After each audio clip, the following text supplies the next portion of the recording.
Hello students, it's our worksheet number 46 English for class 9 scheduled to be done on 20 October 2020. Students, you have to write down your name, your class teacher's name, your roll number and student ID. And today's worksheet is based on the topic The Snake and the Mirror. It is a narrative story about a bachelor homeopathic doctor who is telling his friends an incident which happened in his life. बेटा वैसे ये जो chapter है ये अब हमारे course में नहीं है, क्योंकि अभी जो आने वाला जो हमारा अभी जो कंटेंट हमारा सिलेबस में से हटा था उसमें से एक ये भी चैप्टर था जो हटा है। लेकिन अभी for the sake of information, for the sake of knowledge, और आपको किस तरह से अगर एक कन्वर्सेशन फॉर्म में एक अगर लिटरेचर कॉम्प्रिहेंशन या एक पैसेज दे दिया जाए और उसे कैसे सॉल्व करना है, तो आप उसको इस तरह से भी सॉल्व करके सीख सकते हैं। तो हम यही सोचते हैं कि हमें know for the sake of knowledge भी पता चलेगा कि उस चैप्टर में एक्चुअली है क्या, एक आइडिया, और दूसरा कि किसी पैसेज को इस तरह से अगर कन्वर्सेशन फॉर्म में है तो हम किस तरह से, या लिटरेचर कॉम्प्रिहेंशन है उसको किस तरह से सॉल्व कर सकते हैं। तो जस्ट आप ये एक वर्कशीट करिए, इसको अभी आपको बुक से करने की ज़रूरत नहीं है, इन टेक्स्ट क्वेश्चंस करने की ज़रूरत नहीं है। तो देखिए, the snake and the mirror is a narrative story. अब यहाँ पे जो नरेटिव स्टोरी है किसके बारे में, एक बैचलर होम्योपैथिक डॉक्टर है जो अभी अपने बारे में who is telling his friend, अपने इंसिडेंट के बारे में अपने एक फ्रेंड को बता रहा है जो उसकी लाइफ में हुआ। Has a snake ever coiled it self round any part of your body a full blooded cobra. तो अपने फ्रेंड से पूछ रहा है, देखिए ये फ्रेंड्स है एक साथ, तो वो पूछ रहा है कि क्या कोई ऐसा स्नेक तुम्हारी बॉडी के चारों ओर किसी ने आके इस तरह से स्नेक ने किसी भी बॉडी पार्ट को पकड़ लिया हो और वो पूरा एक अच्छा खासा बड़ा कोबरा है जो फुल ब्लडेड है, पूरा हिस्ट पुष्ट जिसको कह सकते हो, कि बस वो उसने इस तरह का उतनी ताकत है उसके अंदर। He began with his story when one night he returned to his rented room. तो वो अपनी स्टोरी कैसे शुरू करते हैं कि जब वो एक बार अपने घर में, जहाँ वो रेंट पे रूम पे रहते थे, वहाँ रेंटेड रूम में पहुँचे तो उन्हें एक फेमिलियर साउंड जो हमेशा आती थी, वो साउंड आ रही थी ऊपर से कहीं से।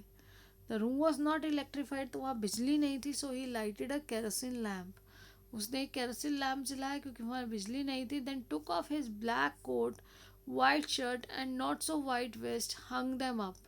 उसने अपना सारा जो वाइट कोट पहना हुआ था, उसकी शर्ट ब्लैक कोट था, ब्लैक कोट और वाइट शर्ट, और उसकी जो बनियान थी जो बहुत ज़्यादा सफ़ेद नहीं थी, वो सब उतारा और उसने टांग दिया उसे।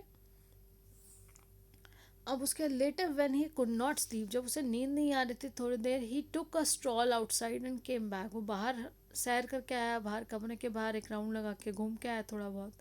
In front of the mirror he began self appreciating, और उसने मिरर के सामने ही अपने आप की अपनी बढ़ाइयाँ करनी, अपनी ब्यूटी की, अपनी सुंदरता की, अपनी स्मार्टनेस की अप्रिसिएशन करना शुरू किया, और मेकिंग प्लान्स फॉर फ्यूचर, और अपने प्लान करने लगा फ्यूचर के। ही thought of marrying a rich but a fat doctor. उसने सोचा मैं डॉक्टर हूँ तो मेरी शादी भी एक लड़की जो वो डॉक्टर हो और वो कैसी हो, वो फैट हो, who would not be able to catch him, ताकि वो अगर मोटी होगी तो उसे आसानी से पकड़ नहीं पाएगी अगर वो कोई गलती करता है तो। If anything ever goes wrong, the sounds above had stopped and suddenly there was a third sound behind him but he ignored it. अब क्या हुआ, यही सब उसके दिमाग में चल रहा है क्योंकि उसका ध्यान कहीं और था। तो एकदम से एक ऐसी आवाज़ आती है थर्ड करके, और ऊपर से कुछ नीचे गिरता है, और वो फिर भी उस समय उस चीज़ को जज नहीं कर पाता कि ये क्या चीज़ है।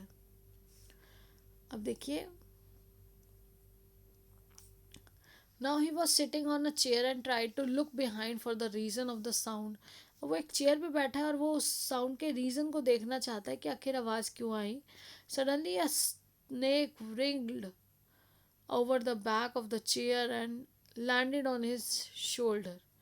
अब क्या था कि एक स्नेक नीचे से ऊपर चढ़ता हुआ उसी की चेयर पे जिस पे वो बैठा आता है, और उस तरह से ऊपर उसके शोल्डर पर ही आकर बैठ जाता है। And it recoiled itself around the left arm above his elbow.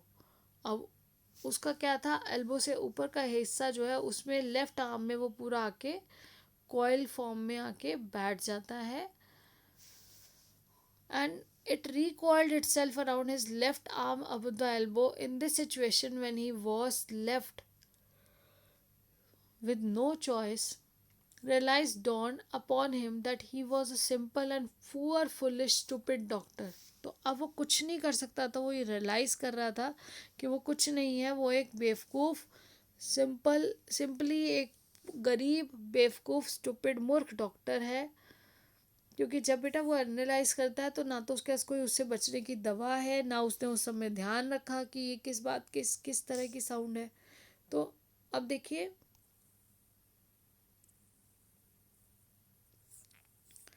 यहाँ पर क्या है.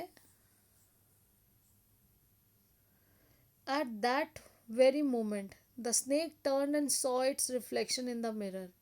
और उसी मोमेंट में क्या हुआ, तो स्नेक ने जब उसने अपने उसके हाथ को डॉक्टर के हाथ को कॉइल कर रखा है, स्नेक की नज़र कहाँ पड़ गई, मिरर में पड़ गई. उसने अपना रिफ्लेक्शन देखा, अपना प्रतिबिंब देखा शीशे में. It's slowly unwound itself from his arm and move toward the mirror. अब क्या हुआ, उसका ध्यान वो अट्रैक्ट हो गया मिरर की तरफ. तो उसने धीरे धीरे अपना जो कॉइल बना रखा था उसके हाथों के चारों ओर उसने जो रैप किया हुआ था उस वो धीरे से उतरा और क्वाइटली वो जाकर शीशे के आगे जैसे ही बढ़ा. The doctor quietly got up from the chair and went out of the door and run out of the house. Doctor धीरे से उठा, चुपचाप चेयर से उठकर बाहर भागा और वहाँ से तेज़ी से घर से बाहर भागा. He reach a friend's home. वो फाइनली एक फ्रेंड के घर पहुँचा. Then next day when he went to collect his belongings. अब नेक्स्ट डे जब वो सुबह जा रहा था कि मैं अपनी चीज़ें लेकर आता हूँ अपने फ्रेंड के साथ, रात को तो रह गया. All he got was his vest only, everything else was stolen by some thief. अब सुबह जब वो उसे सामान को लेने पहुंचा, जो उसका थोड़ा बहुत सामान था वो सभी सामान किसी चोर ने चोरी कर लिया था. खाली एक जो बनियान थी जो पूरी तरह से सफ़ेद नहीं थी, वो वेस्ट जो थी उसकी उस रूम में थी और सभी चोरी हो चुका था. I have never seen it since it was a snake which was taken with its own beauty.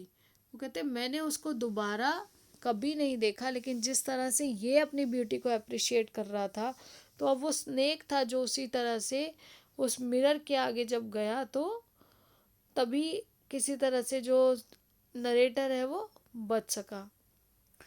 तो अब देखिए उसके बाद hence the doctor self discovers that he is a vain foolish man. It's the moment of crisis which helps him realize that he is poor, foolish and stupid. जो वो condition आई, जो उस तरह से उसके ऊपर आपदा आई, उसने रियलाइज़ कराया एक्चुअली कि ये जो मोमेंट ऑफ क्राइसिस है उसको किस तरह से उस समय में उसने ये फील किया कि वो एक गरीब बेवकूफ़ मूर्ख डॉक्टर है. और देखिए on the basis of above reading the story answer the following questions. तो आपने जो अभी स्टोरी ऊपर पढ़ी उसके आंसर्स आपको करने हैं. तो फर्स्ट है, why did the narrator light a kerosene lamp. तो देखिए नरेटर ने कैरोसिन लैम्प क्यों जलाया. The narrator lighted a kerosene lamp because his room was not electrified. क्योंकि उसके जो रूम में है वहाँ पर बिजली नहीं थी, इसलिए उसको क्या जलाना पड़ा, इसलिए उसको लैम्प जलाना पड़ा. अब देखिए नेक्स्ट क्वेश्चन जो है आपका वो है, what familiar sounds did the narrator here in his room. तो कौन सी फेमिलियर साउंड्स थी जो नरेटर ने सुनी उसके रूम में. तो वो साउंड्स कौन सी थी. The narrator heard the sounds of rats. तो नरेटर ने किसकी साउंड सुनी थी, नरेटर ने हर्ड की वो साउंड्स जो रैट की वो पहले से सुनता था, तो उसने वही इग्नोर किया कि ये वही वाली आवाज़ है जो हमेशा आती है. Next question number 3 is what was the narrator doing in front of the mirror. तो देखिए नरेटर क्या कर रहा था इन फ्रंट ऑफ मिरर. तो नरेटर जो था बेटा वो narrator was praising his beauty himself, खुद अपनी ही तारीफें कर रहा था शीशे के आगे खड़े होके, and planning for his future in front of the mirror, और मिरर के आगे खड़ा होके ये बातें सोचते सोचते अपने फ्यूचर के बारे में भी सोच रहा था। तो देखिए फोर्थ क्वेश्चन क्या है। Suddenly the sounds above stopped, why do you think the sound stop. तो देखिए बेटा जो साउंड थी वो जब आनी बंद हो गई, it was the sound of snake. The sound stopped when the snake fell on the floor with a third. जब वो एकदम से स्नेक ऊपर जो था वहाँ पे आवाज़ आ रही थी, और जब वो ऊपर से नीचे ज़मीन पे आ गिरता है तो एक आवाज़ आती है third. At the time of crisis. अब ये देखिए, अब यहाँ पर देखिए, what did the narrator realise at the time of crisis. अब नरेटर ने ऐसा क्या रियलाइज़ किया at the time of crisis. ये देखिए जो वो उसके ऊपर बुरा वक्त आया तो उसने क्या रियलाइज़ किया अपने बारे में। तो जब उसके ऊपर बुरा वक्त आया तो उसने रियलाइज़ किया कि he was a poor foolish and stupid fellow.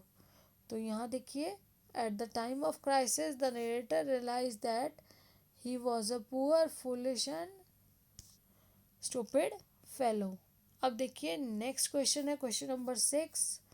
Question number 6 है आपका, have you ever seen an animal look into a mirror, what do you think it sees. तो बेटा ऐसा एनिमल अगर आपने लिखा है तो बिल्कुल आप यस बोलिए, अगर नहीं लिखा है तो कोई बात नहीं, you can write that I have not seen, या आई हैव की जगह क्या हो जाएगा अगर आपने कभी नहीं लिखा है तो आई हैव नेवर सीन। तो यहाँ पे देखिए, यहाँ पे है